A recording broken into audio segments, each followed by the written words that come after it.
இந்த ஒலிப்பு முறையில நீங்க பார்த்த ஒரு தனித்துவமான செய்தினா என்னமா சொல்லுவீங்க? முதல்ல உயிர் எழுத்துக்களை நம்ம சொல்லிக் கொடுக்குறோம். உயிர் எழுத்தும் மெய் எழுத்தும் தான் சொல்லிக் கொடுக்குறோம். அதுக்கடுத்து உயிர்மெய் எழுத்து. இந்த உயிர் எழுத்துக்களையும் ஆய்வாளர்களோட கருத்து என்னன்னு கேட்டிங்கன்னா, ஐம்புலன்களையும் இயக்கி வாசிக்கிறது தான் வாசித்தல். ஒலி வடிவத்திலேருந்து தான் வரி வடிவம் வந்தது. நம்ம இந்த வரி வடிவத்தை தான் குழந்தைங்களை மனசுக்குள்ளே வச்சுக்கொண்டே காணா இப்படி தாண்டா இருக்கும், இது தாண்டா கா அப்படின்னு தான் சொல்லிக் கொடுக்குமே தவிர, அது எந்த இடத்துல பிறந்தது, எப்படி வெளியில் சொல்லணுங்கிறத முக்கியத்துவம் கொடுக்கறதுக்கு மறந்துட்டோம். அப்போது உச்சரிப்புகளுக்கு முக்கியத்துவம் கொடுக்கும்போது வரி வடிவங்கள் அடையாளப்படுத்தப்படுகிறது.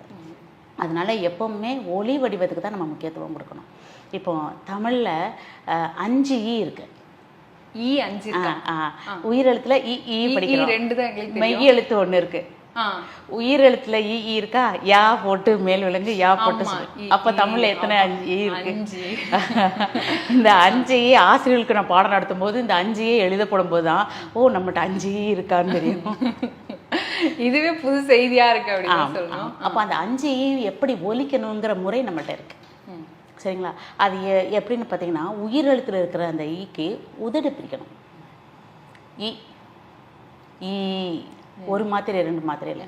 மெய்யெழுத்துக்கு இ அவ்வளோதான். எந்த ஒரு அசைவுமே இருக்கக்கூடாது, முக அசைவு எதுவுமே இருக்கக்கூடாது.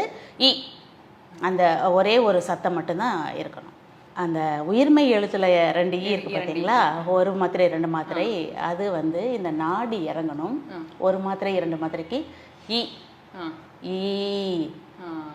வயல், வயக்காடு, வயது அப்படின்னு சொல்லும்போது யான்னு சொல்லும்போது நமக்கு இந்த நாடி இறங்கும். அது நமக்கு தெரியும், நம்மள உச்சரிப்பு சரியாக தான் இருக்கும். ஆனால் இதை குழந்தைங்கள்ட்ட இந்த ஈ இப்படி தாண்டா எழுதணும் அப்படிங்கிறத நம்ம மறந்துடுவோம்.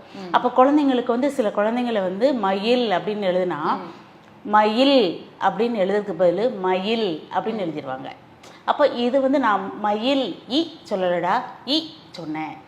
அப்போ இந்த உச்சரிப்பை அவங்களுக்கு சரியாக சொல்லி கொடுக்கும் பொழுது பிழை ஏற்படாது.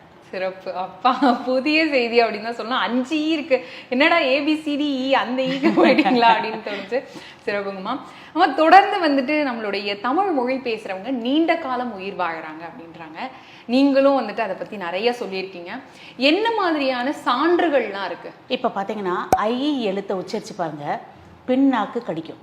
ஐ ஐ அது நீண்ட எழுத்து. ஐ இல்லை, ஐ ஐ அது நீண்ட ஓசையுடைய எழுத்து. அதனால அது சொல்லும் பொழுது பின்னாக்கு கடிக்கும். நா இந்த நா அப்படின்னு சொல்லி பாருங்க. தா பக்கத்துல நா இருக்கு பாத்தீங்களா, அந்த நாவை நுனி நாக்கு கடிச்சு தான் உச்சரிக்கணும். அது இந்து கிடையாதா? இந்து தான். இந்து அது புள்ளி இல்லாம நம்ம படிக்கும்போது நா நா. நீங்க ஆங்கிலத்துல தேங்க்யூ அப்படி சொல்றீங்கல்ல, அதுக்கு தமிழ்ல என்ன சொல்வீங்க? நன்றி. நன்றி அப்படின்னு நாக்க கடிச்சு சொல்லணும். சரியா? ஏன் நாக்க கடிச்சு சொல்றோம் அப்படின்னா, நான் நாக்க கடிக்கும் போது நாக்கில் இருக்கிற சின்ன சின்ன நரம்புகளில் ரத்த ஓட்டம் சீராயிடும். ஏன்னா நம்ம எழுத்து முறை பின்னாக்கையும் கடிக்கிறோம், முன்னாக்கையும் கடிக்கிறோம். அப்போ நாக்கில் இருக்கிற நரம்புகளில் ரத்த ஓட்டம் சீராயிரும். ரத்த ஓட்டம் சீராகும் போது போதுமான அளவு உமிழ்நீர் சுரக்கும். போதுமான அளவு உமிழ்நீர் சுரக்கும் போது நமக்கு நோயே வராதுங்கிறது மருத்துவம். ஆகவே நம்ம மொழியை மருத்துவ மொழின்னு சொன்னாங்க. நம்ம இதுலேயும் நமக்கு மருத்துவம் இருக்கும்போது, எழுத்துக்கள்லேயே மருத்துவம் இருக்கும்போது உயிர் வாழ்றதுல என்ன?